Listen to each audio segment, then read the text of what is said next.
Picture this.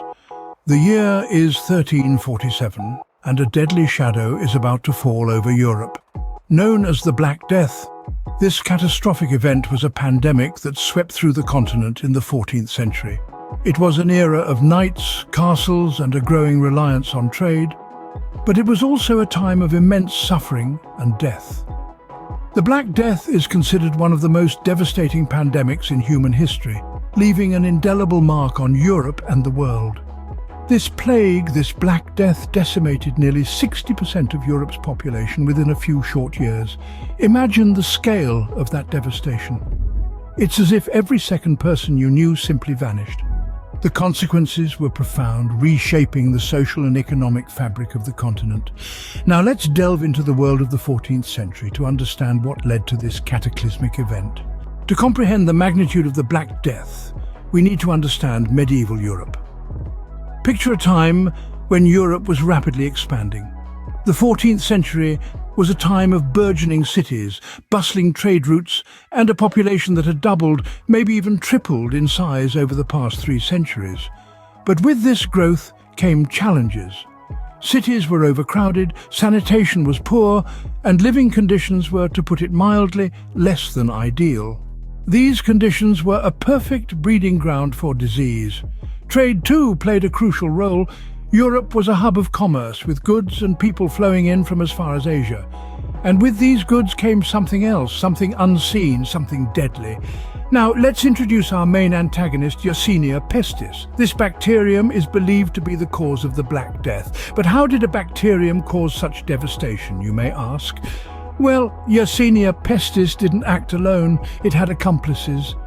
Fleas, common parasites found on rats, were the perfect carriers for this bacterium. These fleas would bite an infected rat, ingest the bacteria, and then, in search of another blood meal, would bite a human. This simple act of feeding turned these tiny insects into deadly vectors, transmitting Yersinia pestis to human hosts. But why was this bacterium so deadly? Yersinia pestis is particularly virulent, meaning it has a high capacity to infect and cause disease. Once in the human body, it could multiply quickly, overwhelming the immune system and leading to severe illness and often death.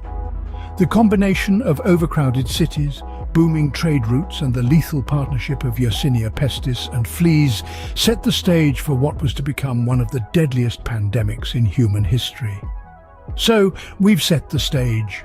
Now, imagine a ticking time bomb ready to explode. The fuse was lit, and the plague began its deadly march. Born in the arid plains of Central Asia, the Black Death made its way to Europe, not as a marauding invader, but as a silent stowaway. Concealed in the fur of black rats, the killer bacterium Yersinia pestis hitched a ride on merchant ships plying the busy trade routes of the Silk Road. These unsuspecting vessels of death docked at bustling ports, releasing their deadly cargo into the heart of thriving cities. The plague was no respecter of boundaries.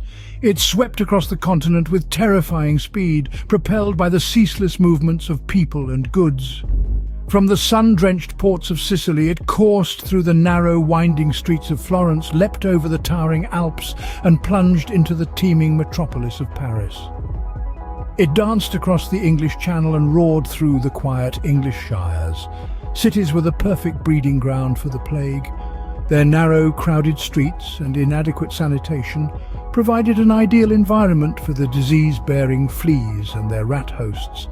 The close-knit communities, where everyone knew everyone else, helped the plague to spread like wildfire. The speed at which the Black Death moved was nothing short of astonishing.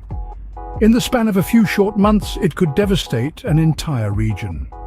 One day, a city would be alive with the hustle and bustle of everyday life. The next, it would be eerily silent, its streets echoing with the tolling of death bells. The Black Death was a relentless force of nature, spreading through Europe with a speed and ferocity that left people stunned and helpless. It didn't just infect and kill, it tore apart communities, shattered families, and left a trail of devastation in its wake. In the blink of an eye, bustling cities turned into ghost towns. The Black Death was not just a silent killer. It announced its presence with horrifying symptoms. The plague's dreadful arrival was marked by a series of physical manifestations. First, fever and chills would set in, often accompanied by severe headaches and fatigue. Then painful, swollen lymph nodes, known as buboes, would appear in the groin, armpit or neck. These buboes, which gave the Black Death its name, could grow to be the size of an apple. Victims would often display dark patches on their skin due to internal bleeding, a symptom so common that it led to the plague being referred to as the Black Death. Other symptoms included acute muscular pains, delirium, and in its final stages, organ failure. The disease was swift and merciless, with death often following within a week of the first symptoms. But the Black Death's impact extended far beyond its horrifying physical toll. It wrought profound social, economic, and psychological havoc on the communities it ravaged. Socially, the plague decimated families and communities, leaving towns and cities eerily deserted. The sheer scale of death and disease led to a breakdown of normal societal structures, with bodies left unburied and basic services, including trade and agriculture, grinding to a halt. Economically, the plague's effects were paradoxically both devastating and transformative. On the one hand, labour scarcity due to high mortality rates led to a collapse in economic productivity. On the other hand, it ultimately resulted in increased wages for those who survived, shifting the balance of economic power from the land-owning class to the labouring class. Psychologically, the plague instilled a deep-seated fear and paranoia in people. The sudden and unexpected nature of the disease, coupled with its high death rate, led many to believe that the end of the world was nigh. This widespread fear and despair profoundly affected people's attitudes towards life, death, and religion, shaping the cultural and philosophical landscape of Europe for centuries to come. The plague didn't just kill people, it tore the fabric of society apart. Faced with an invisible enemy, humanity responded in various ways.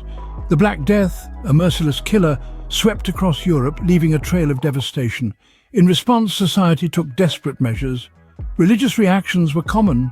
Many saw the plague as divine punishment for sins, leading to mass confessions and penance. Processions of flagellants, individuals who publicly whipped themselves as a form of atonement, became a common sight.